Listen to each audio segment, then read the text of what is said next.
لي وليؤمنوا بي لعلهم يرشدون রব্বুল আলামিন বলেন, নবী হে, আমার বান্দারা যখন তোমাকে জিজ্ঞেস করে আমি কোথায়, তুমি বলে দাও ইন্নী করিব, আমি কাছে। আল্লাহু আকবার, তিনি কাছে।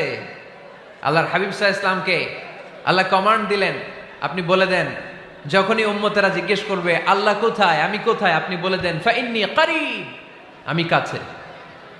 আরেক জায়গায় আল্লাহ ব্যবহার করলেন আকরাব, কাছে না।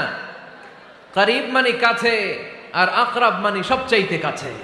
The closest one, the most closest one, সবচাইতে কাছে। ওয়া নাহনু আকরাবু ইলাইহি মিন হাবলিল ওয়ারিদ। তোমার পেছনে যে স্পাইনাল কর্ড, শির দ্বারা, ব্যাকবোন, মেরুদণ্ড, যেটা আমাদের দেহের একেবারে মাঝখানে, আল্লাহ বলে আমি ওইটারও কাছে। কোন কোন মুফাসসিরিনে